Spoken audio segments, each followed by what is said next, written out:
Amém. Paz do Senhor, os irmãos que, se tiver alguém acompanhando pela live a partir de agora, ou que chegou depois, irmãos. Nas terças-feiras, estamos aqui estudando o livro de Romanos, e nós chegamos aí ao capítulo 10, certo, irmãos? Eu tinha separado hoje para a gente tentar ler o capítulo 10 todo, porque ele vem dentro de uma argumentação, certo? Que ficaria legal se fosse tudo de uma vez. Só que como tem muitos textos do Antigo Testamento, e é interessante a gente mexer nesses contextos, tem muitos versículos que são tirados do capítulo 10, e parece que ele só tem ele lá, sabe? Aí pinça ele, e aí utiliza para algumas aplicações que não se encaixam bem. Então, por conta disso, coloquei só 4 versículos do capítulo 10, vamos ler do 1 ao 4. Mas para a gente entender um pouquinho melhor, eu vou começar a leitura do 9, versículo 30. Certo? Romanos, capítulo 9, versículo 30. Vamos ler o 30, 31, 32, 33 e até o 4 do capítulo 10. Amém?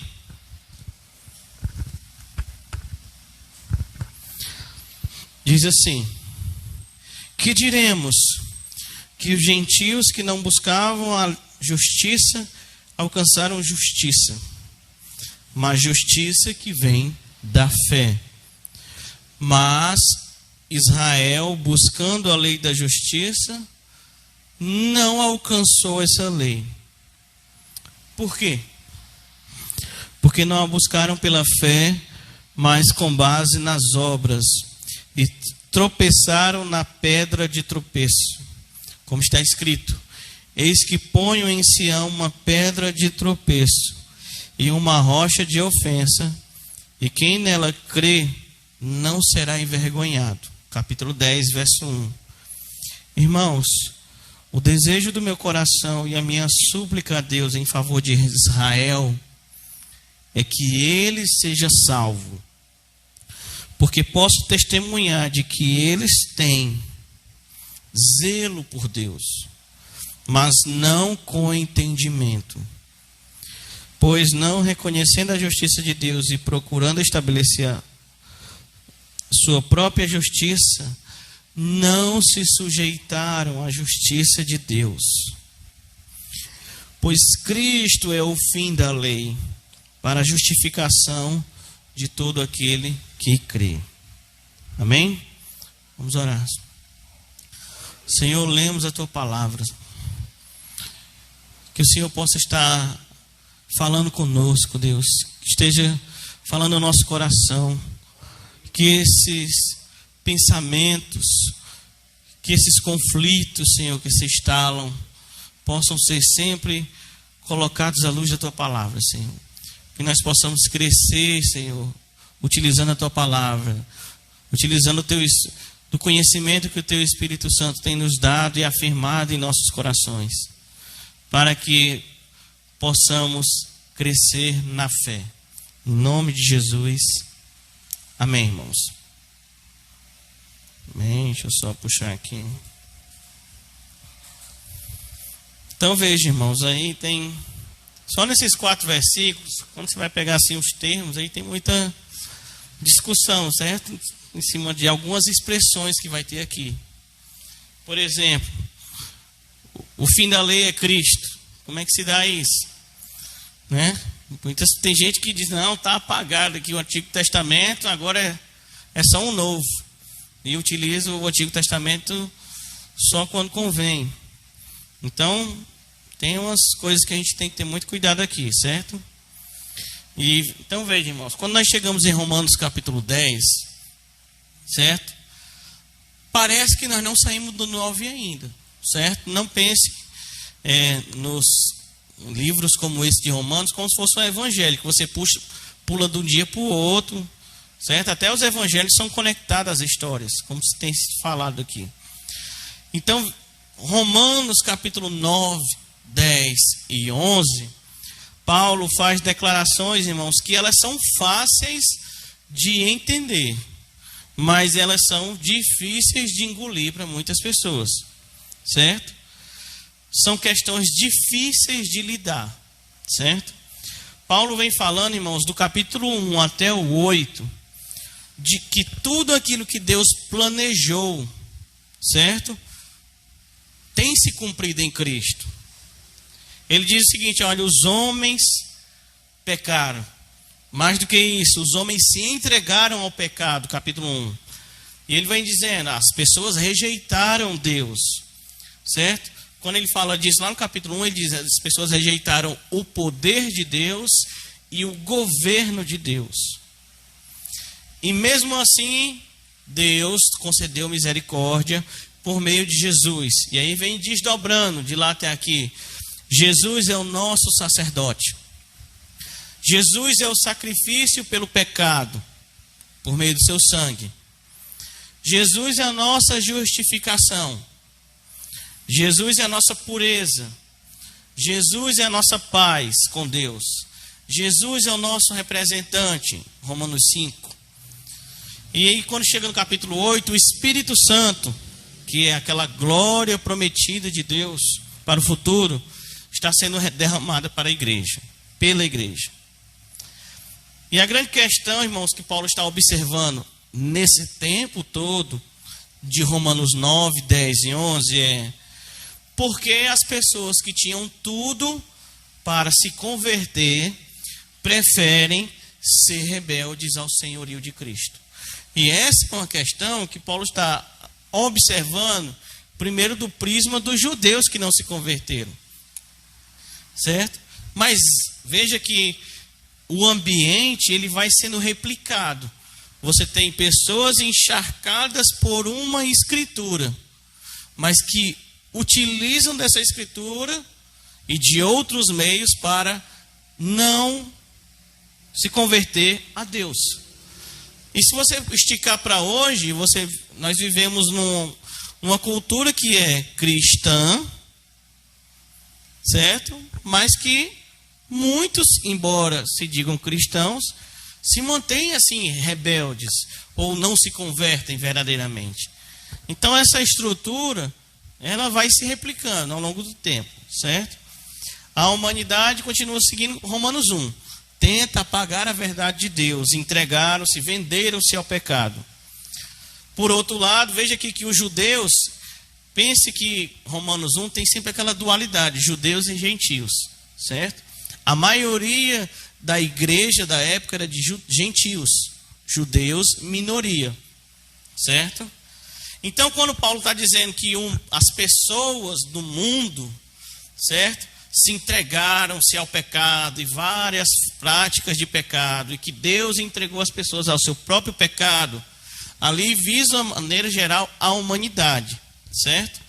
Quando chega no capítulo 2 para frente, ele vai dizer, olha, os judeus, eles tinham recebido a revelação de Deus, eles tinham escritura, eles tinham leis, certo? Eles tinham a Torá, eles tinham a sabedoria de Deus.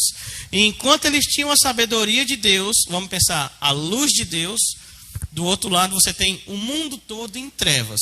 Perceba isso. A sabedoria de Deus fechada aqui num grupo e o mundo todo em trevas. Certo? Os judeus receberam, vamos pensar, essa sabedoria de Deus. E do que trata essa sabedoria? Como se viver com Deus. Certo? E aí você tinha lá meios de pureza, tinha o culto, tinha os sacrifícios, tinha as promessas, e mesmo assim eles não se converteram quando viram Jesus ou a mensagem sobre Jesus. Certo? Então a questão de Paulo é, irmãos, eles vão se converter?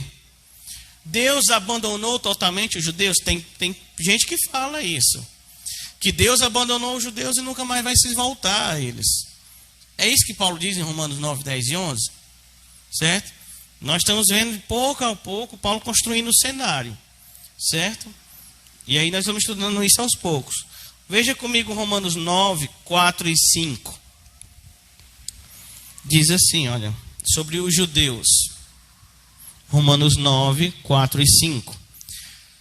Falando assim, ó, eles são israelitas, deles são a adoção, foram adotados como filhos de Deus, A glória, você pensa que é aquela presença de Deus no templo, no tabernáculo.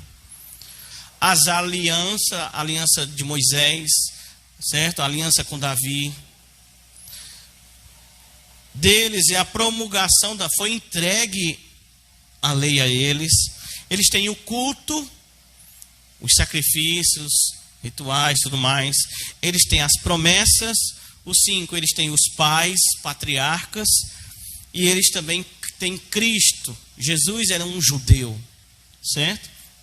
Não podemos esquecer isso. Então veja que esse conjunto de coisas listadas aqui estavam nas mãos dos judeus. E todas elas apontam para Jesus, certo? E quando você está lendo esse versículo 4 e 5, essas palavras, adoção, glória, culto, promessas, patriarcas, você tem que ligar isso com uma palavra: bênçãos, certo? O que é isso aqui que eles tinham? Versículo 4 e 5, bênçãos, certo? E automaticamente, quando você está falando de bênção, você do outro lado está falando de maldições. Lembra que eu falei que eles tinham aqui a sabedoria, a luz de Deus, e o resto está em trevas, certo? Do outro lado, se eles têm a bênção, o mundo está em quê? Em maldição. Dá para entender, irmãos, essa ligação aqui? Bênção, pequeno grupo aqui, israelitas, mundo em maldição. Só que quando você estiver lendo Romanos 9, 10, 11, você vai ver que isso é invertido, certo? Aquele pessoal aqui que estava em tese, eles pensavam que estavam, por ter isso, na bênção. Paulo está revelando: olha, pessoal, vocês rejeitaram a Jesus, ó. Quem não se converteu está lá do outro lado. Vocês não têm bênção, vocês estão na maldição. Então tendo essa inversão. E aqueles que estavam nas trevas, que não tinham lei, que não tinham nada, Deus está puxando alguns e colocando do lado da bênção. Entendeu aqui? Esse é o movimento, certo? Não existe neutralidade. Por conta do pecado, todos estão amaldiçoados. Lembra aquela questão, Romanos 3, 23, 6, 23? Porque todos pecaram e afastados estão de Deus. Muito conhecido. Todos. Porque o salário do pecado é a morte. Não é assim? Então, o que é a morte? A morte é uma maldição. Por conta do pecado. Ela é o que chega lá em Romanos 3, quando Adão e Eva pecam, o que aparece lá? A morte, certo? É retirado deles a árvore da vida. Então, por conta da misericórdia, alguns são abençoados, certo? Então, alguns saem do domínio da maldição, que é só morte, e passam para o domínio, vamos pensar, da bênção. E quando você está falando sobre bênção e maldição, certo? Lembra que eu já falei, ó, quando você pensar em bênção, junto tem uma maldição em algum lugar, certo? E quando você pensa nos dois juntos, bênção e maldição, você tem que lembrar de uma coisa: Deuteronômio, certo? Em Deuteronômio, que é esse livro da Bíblia, que o 5º de Moisés, ele é uma explicação do que Deus já tinha dado a eles. E lá nessa explicação da lei, certo? Nessa interpretação da lei, das instruções, é dito que o povo de Deus é abençoado e o povo rebelde é amaldiçoado. Se eles se mantêm do lado dos pessoal que é povo de Deus, estão sendo abençoados. Se eles quiserem se parecer com o povo lá de fora, eles entram num período de maldição. Deu para vocês entender até aqui, irmãos? Está dando para entender? Beleza. Qual é a maldição em Deuteronômio? Capítulo 28 e seguidas. A maldição vai ser retirá-los da presença de Deus. Segundo, perder o reino. Terceiro, perder a terra. Certo? Essa é a maldição que vem chegando sobre eles. E isso está anunciado desde a época de Moisés. Então você vai ver as histórias passando no Antigo Testamento. E o que vai acontecer? Com o tempo eles vão deixar de ter rei. E depois Deus vai embora e depois eles perdem a terra. É isso que acontece. E de lá para cá o que acontece? Eles vão para um exílio, certo? E aí eu peço que você abra comigo, vou ler só esse texto de Deuteronômio. Deuteronômio 30. Só para a gente ver que já estava lá previsto, eu já li esse texto há umas semanas e semanas atrás. Já estava previsto que se eles se rebelassem, iriam para esse exílio, certo? E que lá nesse local de dificuldade, fora da terra, sem ali o reino, Deus ainda exerceria misericórdia sobre alguns. Veja isso. Deuteronômio 30, no Deuteronômio 29 é a renovação da aliança, Deuteronômio 30. Quando te acontecerem todas essas coisas, a bênção ou a maldição, que descrevi diante de ti, e te recordarem delas em todas as nações, percebe? Um povo que recebeu bênção e maldição e foi para as nações, certo? Que o Senhor teu Deus te houver lançado, e olha essa agora, e te converteres ao Senhor, seu Deus, e obedeceres a sua voz, conforme hoje tudo te ordeno, tu, teus filhos, de todo o teu coração, com toda a tua alma, o Senhor teu Deus te fará voltar do teu cativeiro. Percebe isso? O que vem depois, o que causa essa volta do cativeiro? E se compadecerá de ti, e de novo te reunirá de dentre os povos que houver espalhado. Percebe, irmãos? Eles pecam, e aí vão para o exílio. E aí, lá no local de dificuldade, eles se convertem e clamam a Deus. E Deus concede misericórdia. E aí, eles voltam. Certo? Só que não voltam os mesmos, voltam alguns. Qual é a cláusula? Os que se convertem. Um pouquinho no final de Romanos 9, Paulo está falando isso com um nome: remanescente. O remanescente é que seria salvo, certo? Vocês se lembram, eu não anotei aqui para ler, eu ainda estou acostumado a ler, certo? Mas vocês já viram, com certeza já viram, quando João Batista está pregando sobre Jesus, e ele diz que vai vir aquele que tem um machado na mão. Para que é o machado? O machado é para derrubar alguma coisa, né? Mas veja que a ideia ali é de uma árvore que já foi cortada. Não é assim? Está lá só aquele tronquinho assim no chão.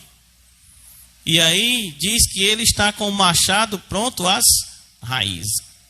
Certo?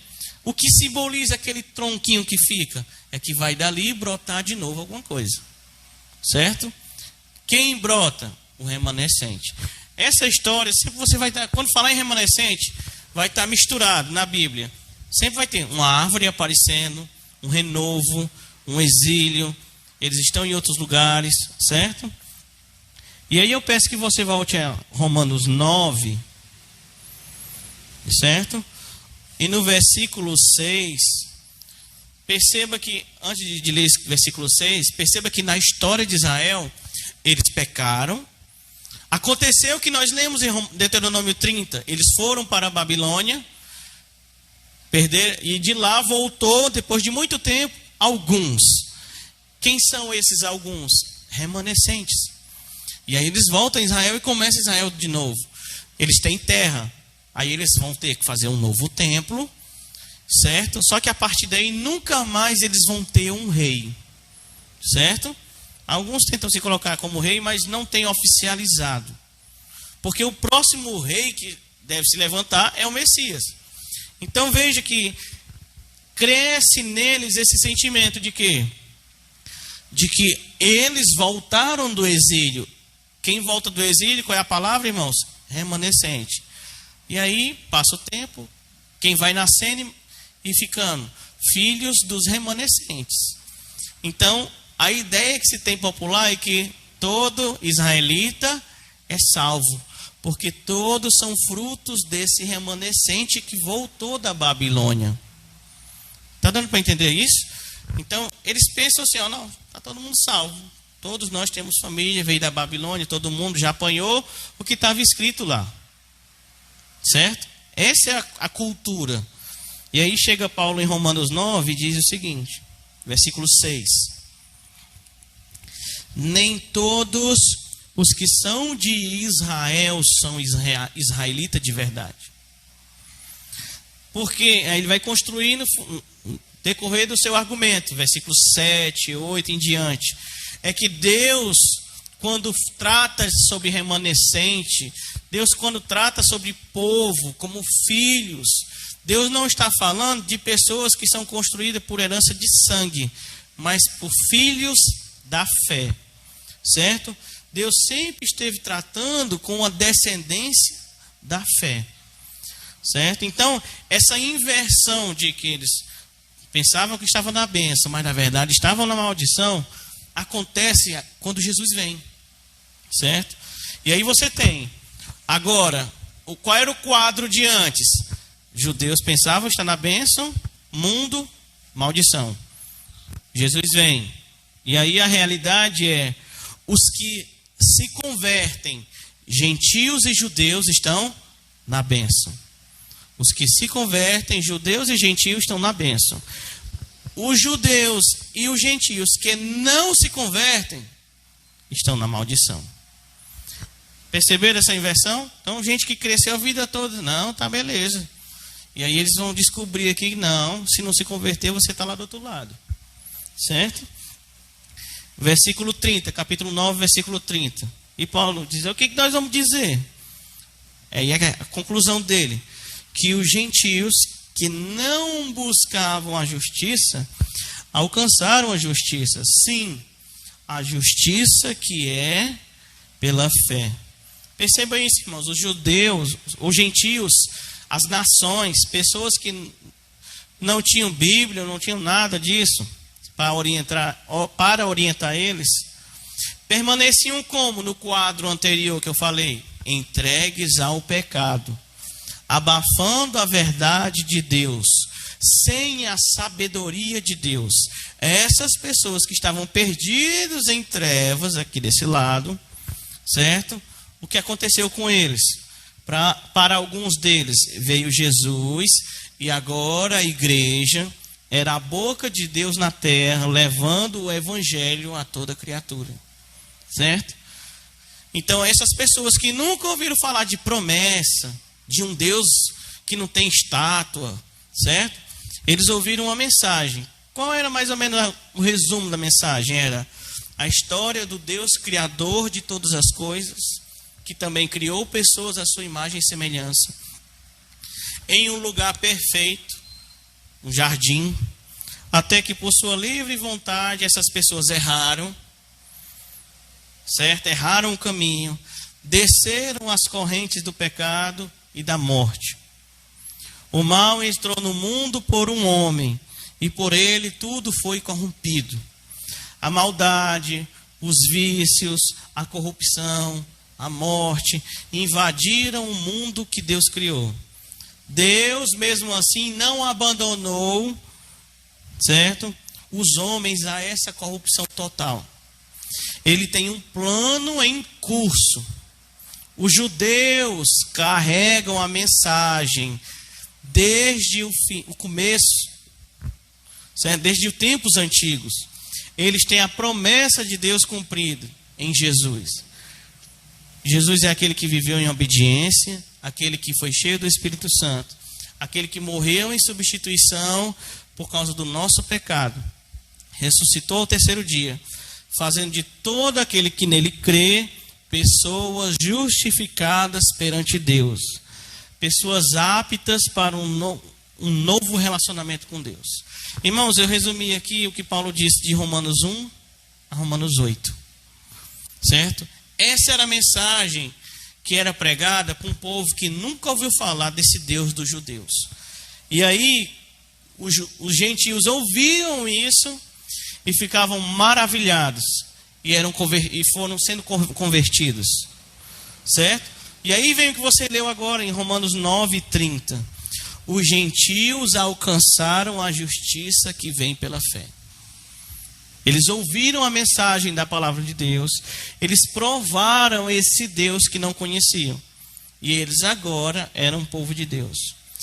Certo? Muitos judeus que ouviram a mesma história, certo?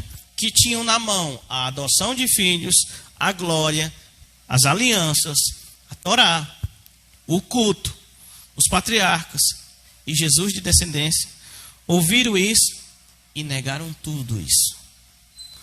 Certo?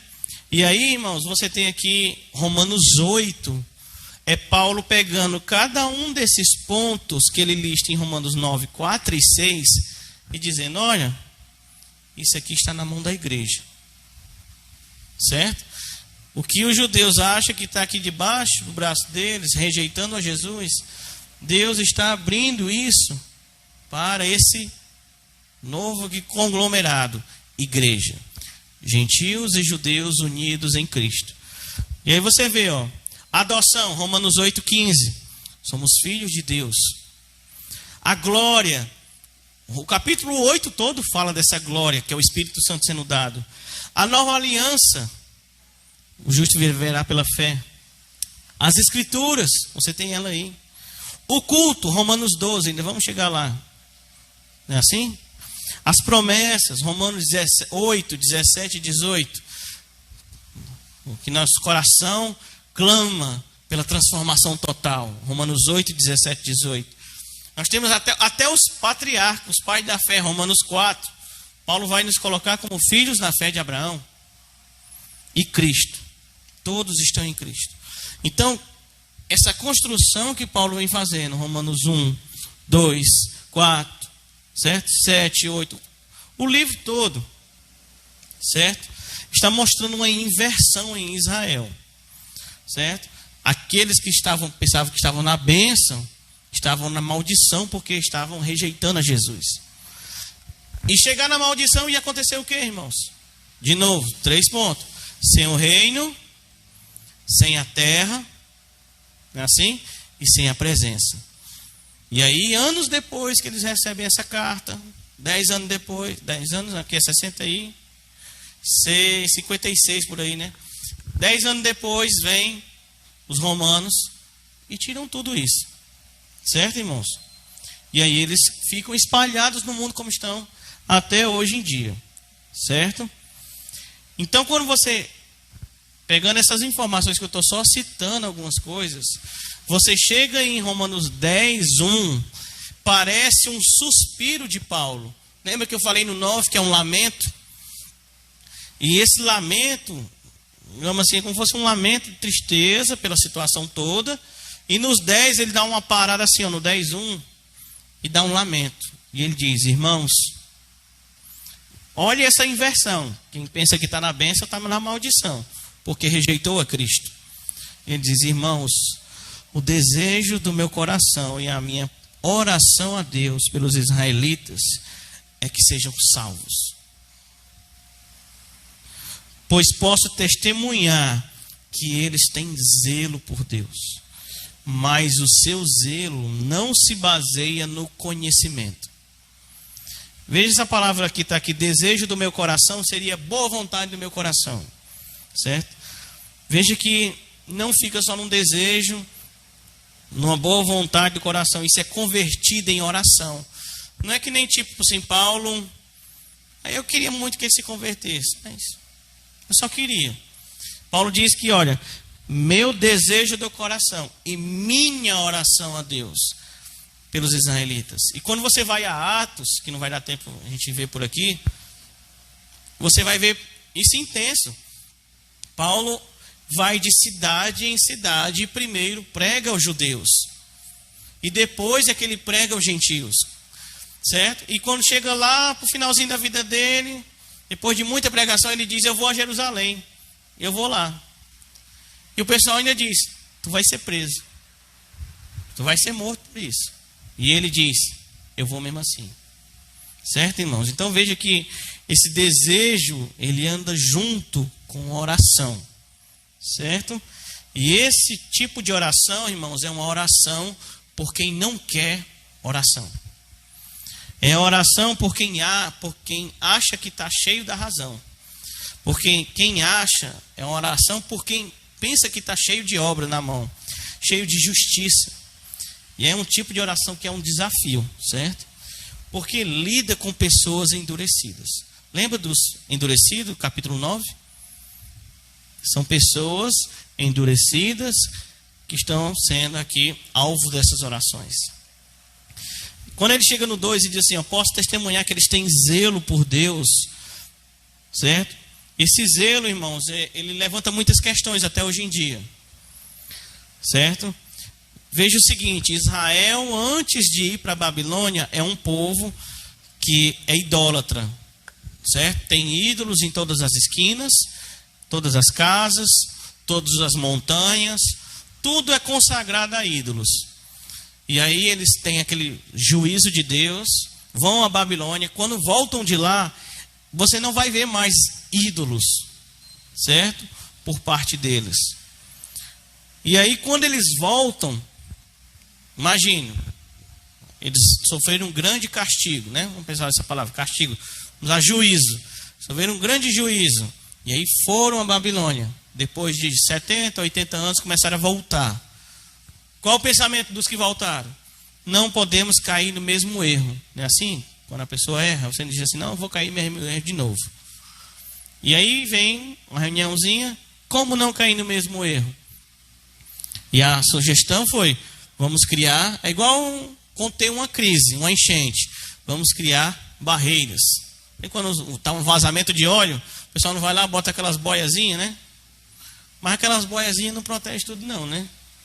É a mesma história, certo?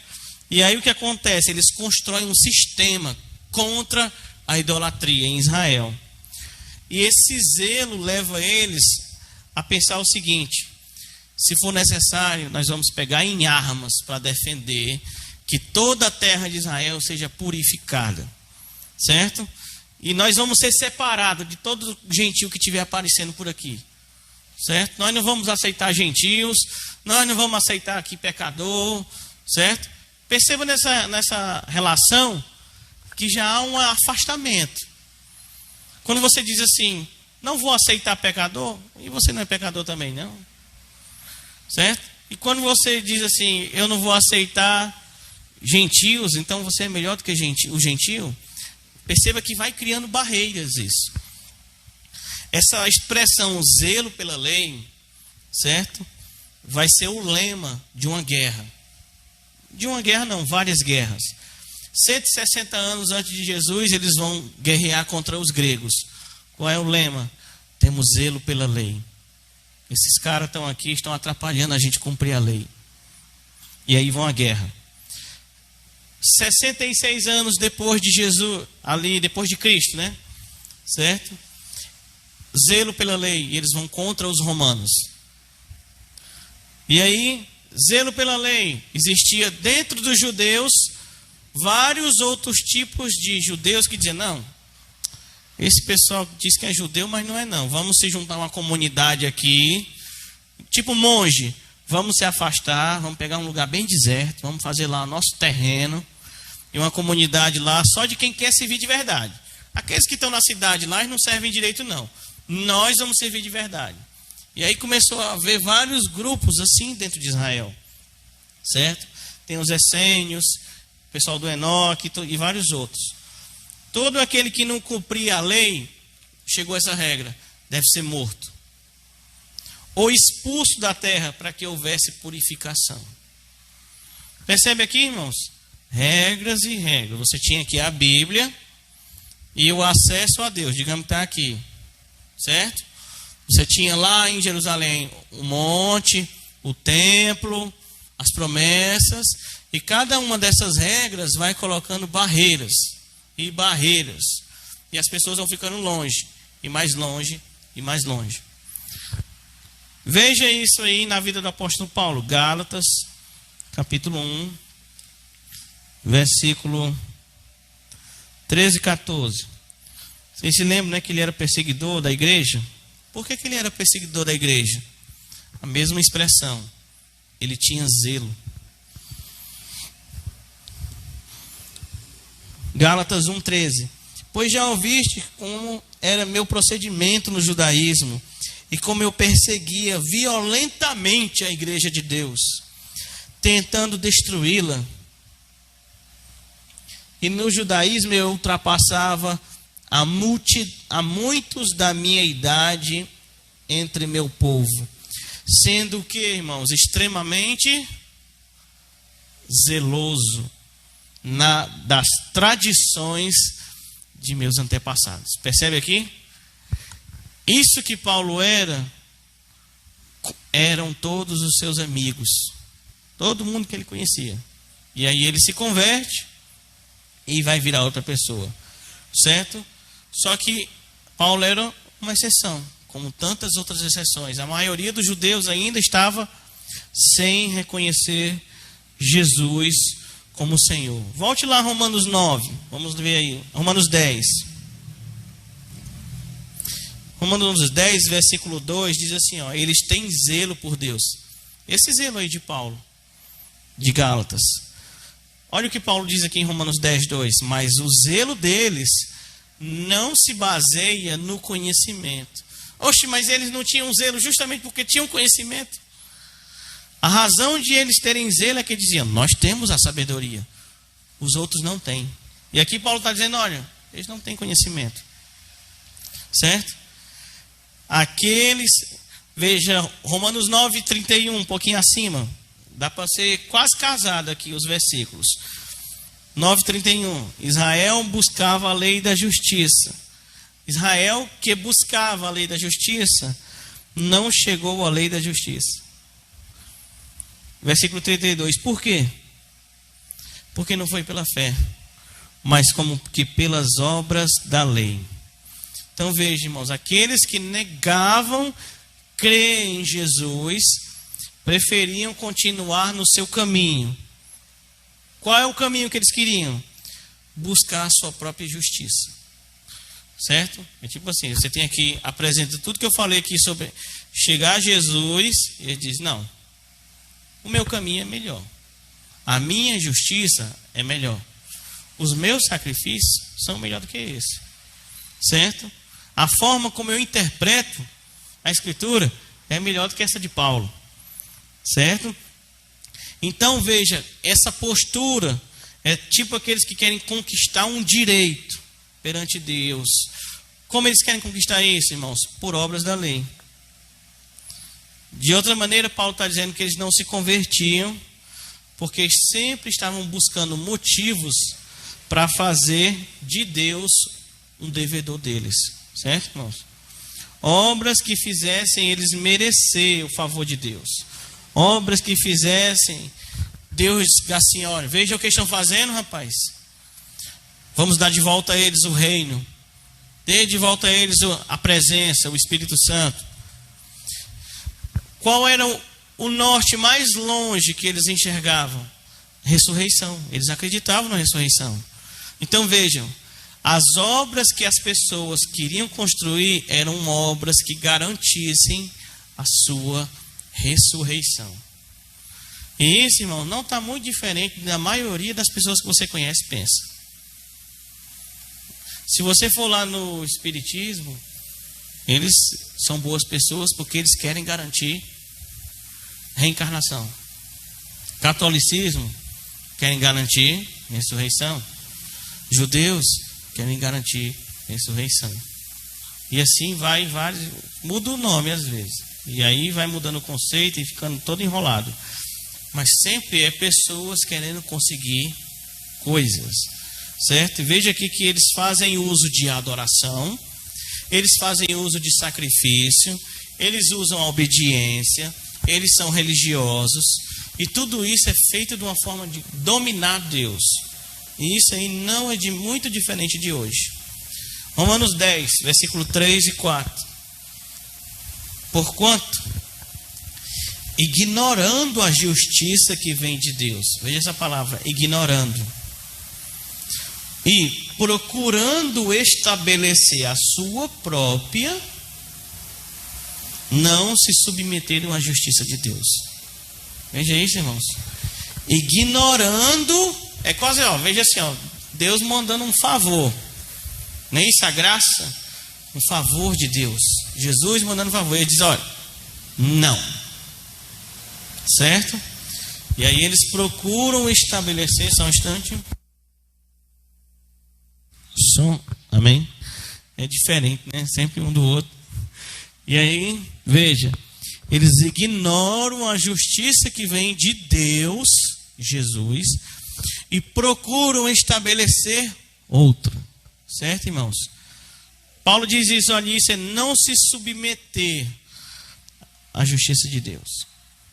4, porque o fim da lei é Cristo, para a justificação de todo o que crê. O que estamos vendo aqui, irmãos? Estamos vendo aquilo que Paulo já tinha falado no capítulo 3. As pessoas ignoram o fato de que justiça é algo impossível a pecadores. Certo, irmãos? Justiça só é possível com Deus e por Deus. Certo? Quanto mais afastado de Deus, mais injustiça. Veja o que Paulo tinha dito, já foi lido aqui, acho que domingo. Romanos 3, versículo 10. Abra aí.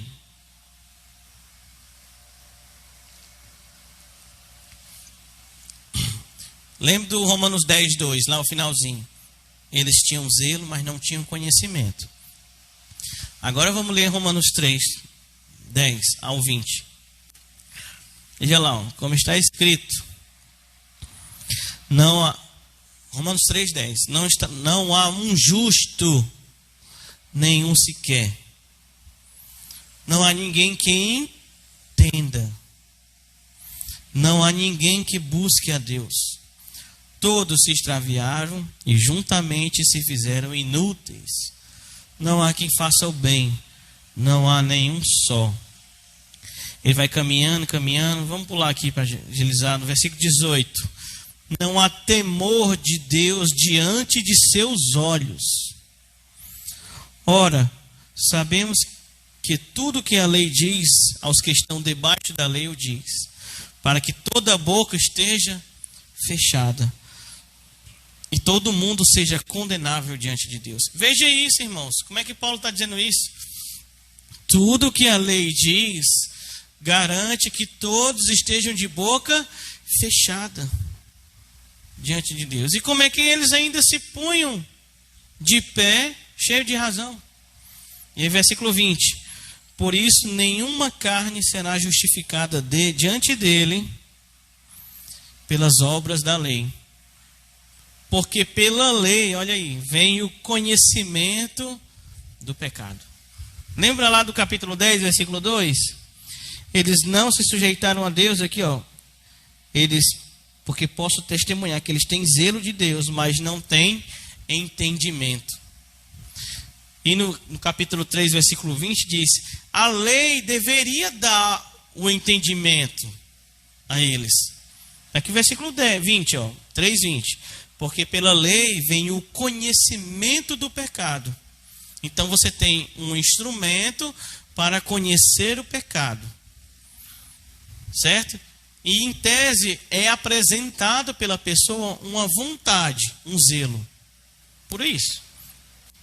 Mas no final das contas, lá no capítulo 10, versículo 2, está dizendo que, olha, as intenções estão erradas e a interpretação também está errada.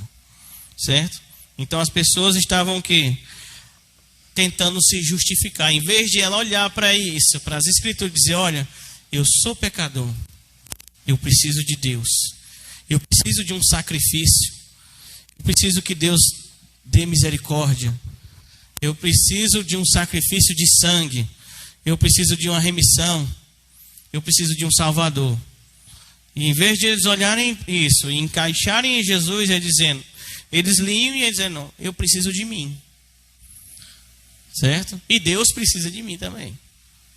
Essa é o jeito que eles liam as coisas. Então veja, a lei aponta para Cristo, é isso que Paulo vai começar a desenrolar no capítulo 10. A lei dizia, precisa de sangue, certo? Lembra lá do sacrifício da Páscoa? Cada família reunida dentro de casa. Tinha uma refeição na mesa. Aquela comida que está ali na mesa, aquele carneiro, aquele cordeiro que estava morto, pronto. Aí que cada família tinha um filho mais velho. Aquele menino só estava vivo ali comendo porque o cordeiro foi morto. Alguém tinha que morrer. Certo? Então, esses símbolos levavam a Cristo.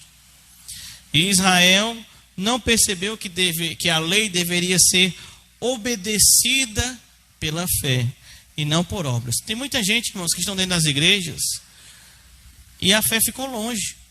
Você vê isso na televisão, certo? E geralmente igrejas, tem muitas igrejas grandes, milhares e milhares de pessoas, estão cheias de quê? Pessoas que estão cumprindo regras. Cumprindo o quê? Traga foto. Vamos orar pela foto. Traga tanto de oferta. Traga isso. Faça isso. Passa debaixo do pano. Certo? Se incline toda vida que passar aí em frente à igreja. Certo? E as pessoas fazem isso porque elas querem conseguir algo.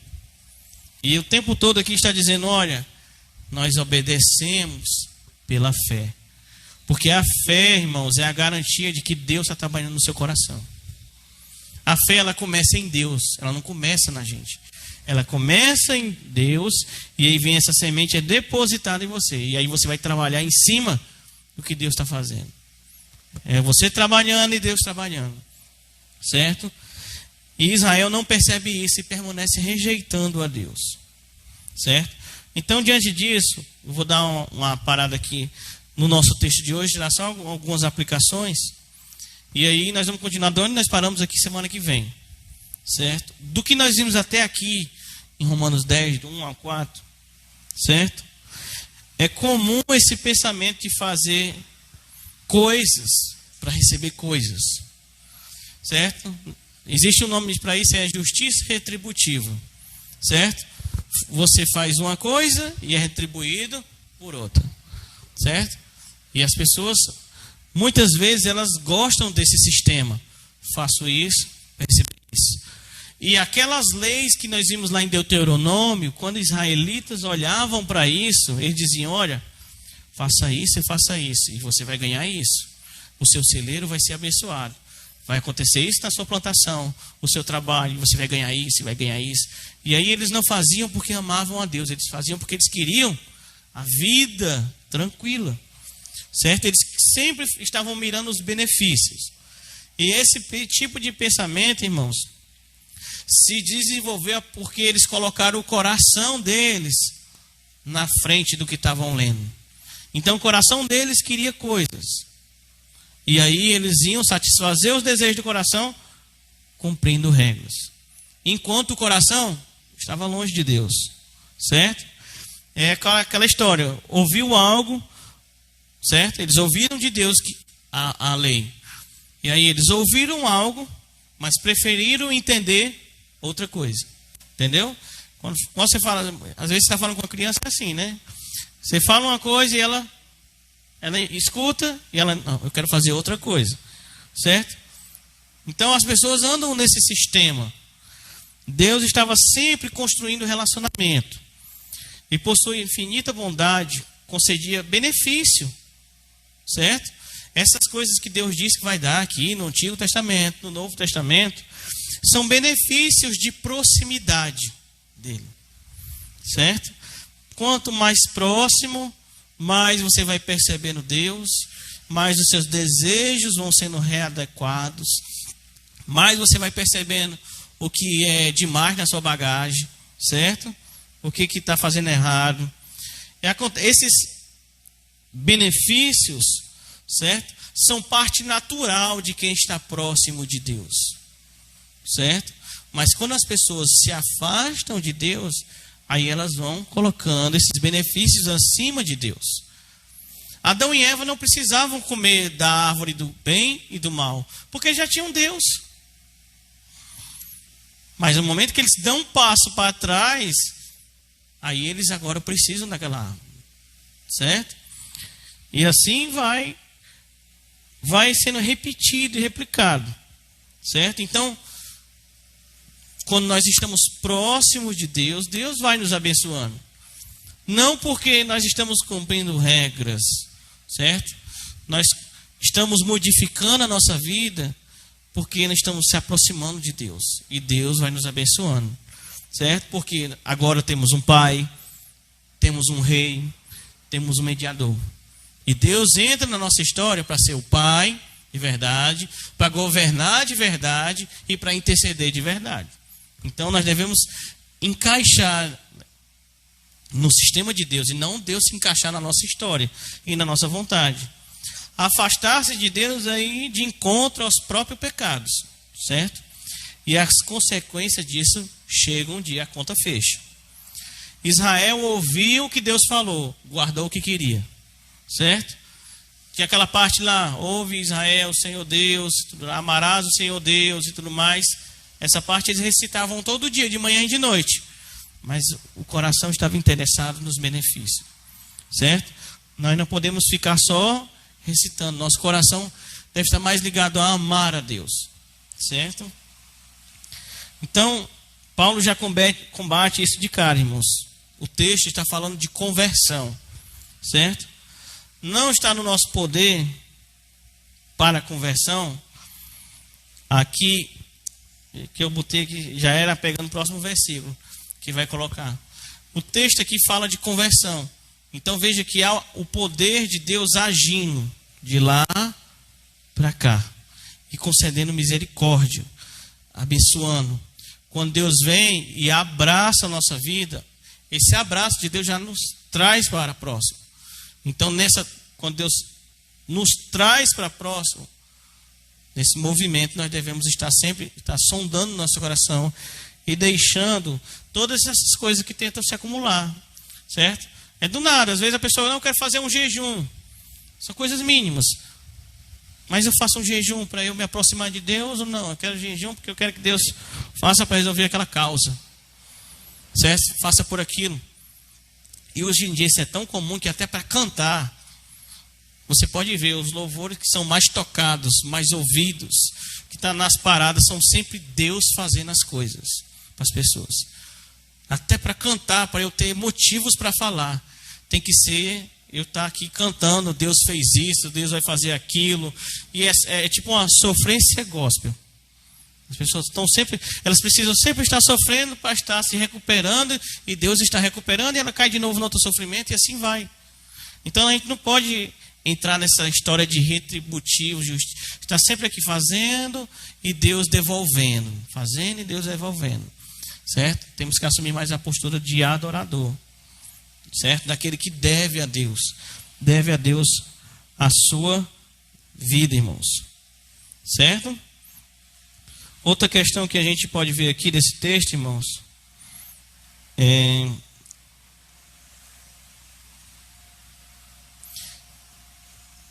no capítulo 10, versículo 1, veja o que está aqui, ó. O desejo do meu coração e a minha súplica a Deus em favor de Israel, e é que ele seja salvo. Veja isso, irmãos, aqui o choro, o clamor, o desejo de conversão pelo perdido, certo? Quando Paulo está falando isso aqui, ele está falando de pessoas que ele vê e ele enxerga como perdidos, pessoas que ele vê e enxerga como amaldiçoados. Não pense que ele está falando isso aqui, irmãos, e que não vem na mente dele rosto, pessoas, nomes, lugares que ele foi, certo? E que muitas vezes apanhou. Como eu falei um pouco atrás, isso é um desafio, porque lida com pessoas endurecidas, certo? Pessoas que machucam aqueles que têm até melhores intenções para elas, certo? Porque as pessoas muitas vezes estão fechadas na sua razão, fechadas no seu desejo, certo? E muitas vezes Deus já deixou até de lado. De lado que eu estou dizendo deixou a pessoa endurecer seu coração. Quer endurecer? Endureça. Quer se afastar? Se afaste. Quer fazer o que é errado? Faça o que está errado. Certo? E você vê que, embora esteja essa ação acontecendo por parte da pessoa em se afastar e de Deus deixar que ela se afaste, do outro lado você tem a posição da igreja, a posição do apóstolo, que é choro, que é dizer: eu não desisto de vocês, certo? Mesmo que você seja duro o suficiente, mesmo que haja rejeição, mesmo que haja essas coisas de machucar, certo? E isso aí é um território difícil, e esse território é comum a todos os crentes, irmãos, todas as áreas, certo? É você que ora por um companheiro, por um filho, por filhas, amigo, conhecido, cônjuge, certo? Pessoas que tomam decisões e que só encharcam a vida de dureza, dificuldade, pecado, afastamento.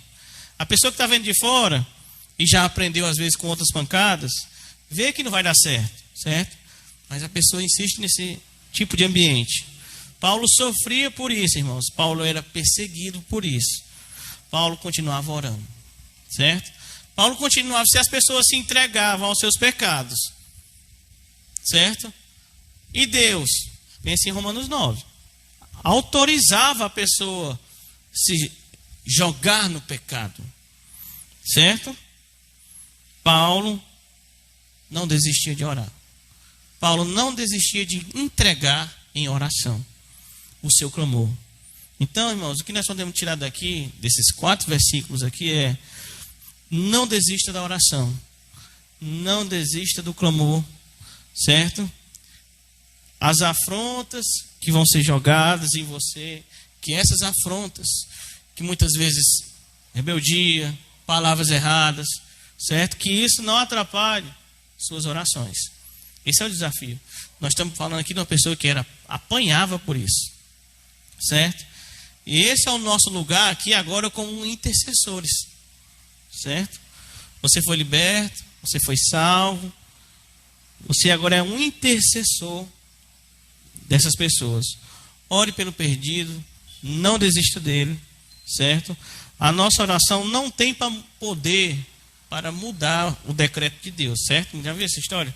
A sua oração tem poder. Cuidado, irmãos, tem umas aplicações erradas disso. A nossa oração não tem poder para mudar o decreto de Deus, mas a misericórdia de Deus é dada quando oramos. Está dando para entender a diferença? Certo? Aquela pessoa que quer se endurecer, Deus diz: se endureça. Endureça. Vá ver até onde você vai. E aí aparece um outro lá no quartinho orando. E aí Deus diz: chegou o tempo. Certo? Chegou o tempo de mudar. Foi assim nos exemplos do texto. Moisés orou pelo povo que pecou no deserto. Jesus orou pelos seus discípulos, certo? E nós estamos aqui hoje porque alguém orou por você, certo? E Deus disse: é hora da misericórdia, certo? Então, devemos sempre pontuar isso, não desistir da oração, certo? Agora veja, arrependimento vem acompanhado de ações, certo? E aí, isso leva tempo. Amém? Vamos orar.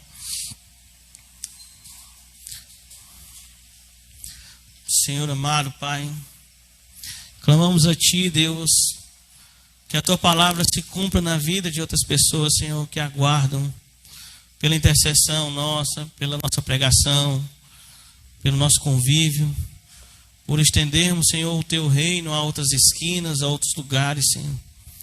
Ó Deus, que nós possamos crescer nessa mentalidade, que o Teu Espírito Santo nos incomode, que o Teu Espírito Santo nos mexa, Senhor, com a nossa forma de pensar, a nossa forma de agir, Senhor.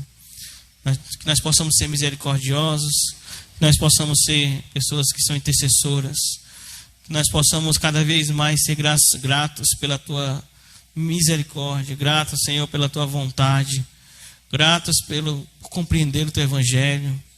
Ó Senhor, que o Teu Evangelho cresça em nossas vidas, que nós possamos defendê-lo, até em ambientes, Senhor, onde ele é desacreditado, onde é colocado de lado. Ó Deus, nos dá resiliência, nos dá forças, nos dá, Senhor, autoridade, Pai, nos dá também, Senhor, estratégias para colocar tudo isso em prática. Senhor, abençoa cada um dos irmãos que estão aqui, que o Senhor possa estar ouvindo o seu clamor, que o Senhor possa estar ouvindo as pessoas que vêm em suas mentes, as pessoas por quem eles intercedem, que o Senhor traga o teu mover, Senhor, abençoe, que possa haver batismos, que possa haver, Senhor, conversões, que possa haver pessoas arrependidas, que possa haver novo nascimento, Senhor, que possamos fazer crescer o teu reino, Senhor, entre aqueles que recebem a tua misericórdia. Em nome de Jesus, amém. Amém, irmãos.